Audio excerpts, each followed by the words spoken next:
Hello everyone, all about প্রীতির আরও একটা এক্সাইটিং ভিডিওতে তোমাদের অনেক অনেক ওয়েলকাম জানাই।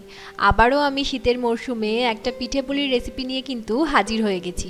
আজকে তোমাদের সাথে আমি শেয়ার করব দুধপুলি রেসিপি। খুব সহজ পদ্ধতিতেই কিন্তু তোমরা দুধপুলি বাড়িতে বানিয়ে ফেলতে পারবে। যারা নতুন নতুন রান্না শিখছো তারাও কিন্তু খুব সহজেই এটা বানিয়ে ফেলতে পারবে। তো চলো এখান থেকেই ভিডিওটা স্টার্ট করা যাক।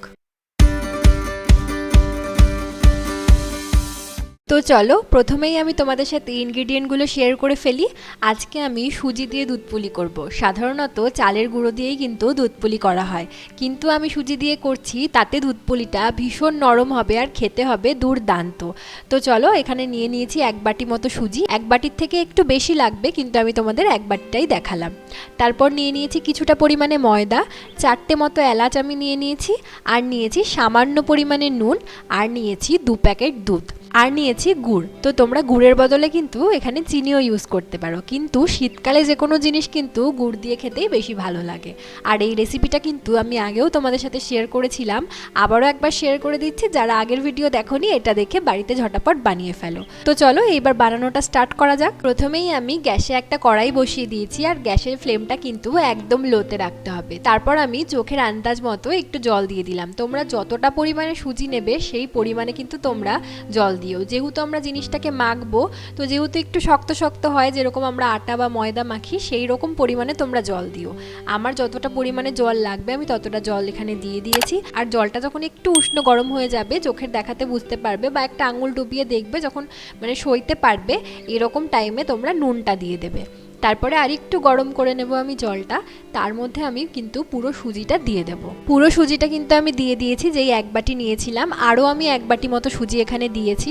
তো পুরো সুজিটা দিয়ে দিয়ে গ্যাসের ফ্লেমটা এখনও লোতেই আছে, আমি গ্যাসটা অফ করিনি। একটু আমি জলের সাথে নাড়িয়ে নেব। আমার মনে হচ্ছিল আমার জলটা একটু বেশি হয়েছে, কিন্তু পরে কিন্তু আস্তে আস্তে যখন সুজিটা পুরো জলটা টেনে নিয়েছে তখন কিন্তু জলটা অনেকটা শুকিয়ে গেছে। এবার আমি গ্যাসটাকে অফ করে দিয়ে পুরো জিনিসটাকে নিচে নামিয়ে নেব। এইবার আমি অল্প অল্প ময়দা দিয়ে মাখা শুরু করব।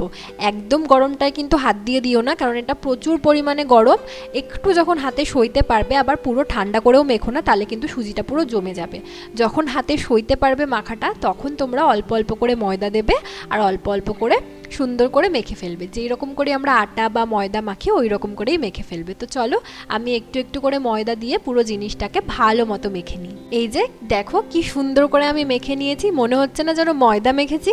তো এইরকম ভালো করে তোমরা মেখে নেবে যতক্ষণ না এইরকম টাইপের ডোটা আসছে, মানে যেরকম আমরা লুচি বা রুটি করে থাকি যেই রকম ডো হয়, ওই রকম যতক্ষণ না ডোটা আসছে ততক্ষণ সুন্দর করে মাখবে, যাতে কোনো লাম বা সুজি যে শক্ত হয়ে থাকে সেই রকম কিছু যেন না থাকে। তারপর আমি পুলির আকারে গড়ে নেব। আগেই আমি বলে দিই, আমি কিন্তু পুলি ভালো মতো বানাতে পারি না। আমি যেই রকমটা পারি সেই রকমটাই তোমাদের সাথে শেয়ার করছি। আমি জানি আমার থেকে অনেকে অনেক ভালো পুলি বানাতে পারে। তো চলো আমি এভাবেই বানাচ্ছি। প্রথমে সুজির একটুখানি ডো নিয়ে সেটাকে হাত দিয়ে চেপে চেপে বাটির আকারে গোল করে নেব। তারপরে আমি পুর দেব। তোমাদের সাথে আমার একটা ইনগ্রেডিয়েন্ট শেয়ার করতে ভুল হয়ে গেছে, সেটা হচ্ছে মাখা সন্দেশ। পুলির ভেতরে কিন্তু অনেকে নারকেলের পুরও দেয়, আবার অনেকে মাখা সন্দেশ দেয়। আমার নারকেলের পুরটা পার্সোনালি ভালো লাগে না, আর অনেকেরই এখন গ্যাস হয়, তাই কিন্তু আমি মাখা সন্দেশ দিয়েছি। তো আমি মাখা সন্দেশটা ভেতরে দিয়ে তারপর চারিদিকটা ভালো করে আটকে নিয়ে তারপর একটু হাত দিয়ে মুড়ে মুড়ে ডিজাইন করে নেবো। ওই যে বললাম আমি পুলি ঠিক করে বানাতে পারি না। তো চলো একে একে সমস্ত পুলিগুলো এখানে বানিয়ে ফেলি। ওইদিকে পুলিটা বানাতে বানাতে এইদিকে চলো আরও কিছু কাজ সেরে ফেলি। সেটা হচ্ছে প্রথমে যেই 4টে এলাচ নিয়েছিলাম সেই 4টে এলাচ গুঁড়ো করে নেব। এখানে কিন্তু তোমরা এলাচ গুঁড়ো ইউজ করতে পারো, কিন্তু গোটা এলাচ দিয়ে যদি তোমরা গুঁড়ো করে নাও তার সুগন্ধটা কিন্তু আরও বেশি ভালো হয়। তো দুধ আমি ফুটতে বসিয়ে দিয়েছিলাম, 2 প্যাকেট দুধ নিয়েছি, আমি আগেই দেখিয়ে দিলাম। দুধটাকে ফোটাতে বসিয়ে দেবে, একটু ঘন মতো করে নেবে।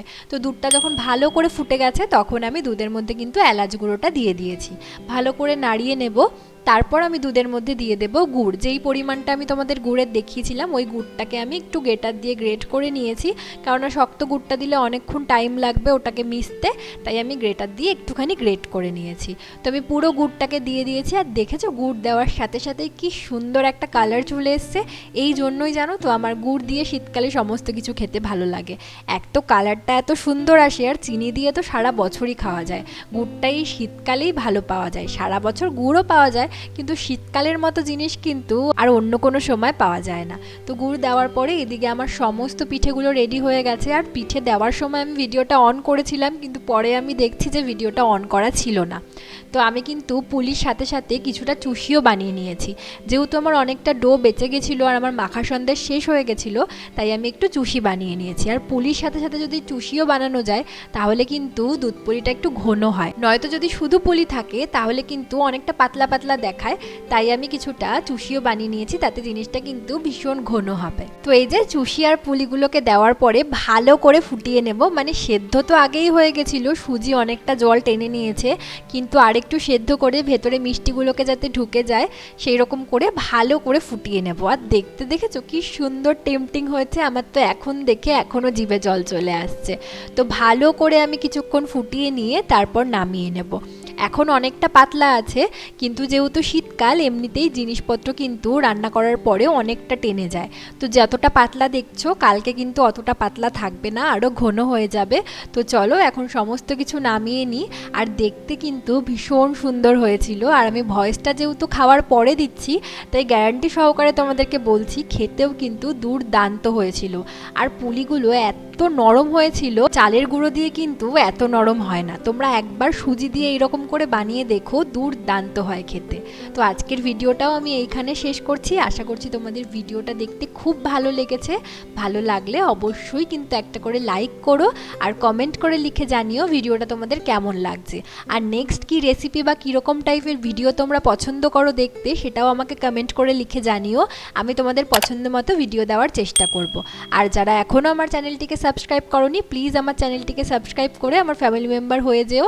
তো চলো আজকে ভিডিওটা এখানেই শেষ করছি। আজ আমি আসছি, সবাই খুব ভালো থেকো, সুস্থ থেকো। চলো টাটা, আবারও দেখা হবে অন্য কোনো এক্সাইটিং ভিডিও নিয়ে বা অন্য কোনো রেসিপি নিয়ে।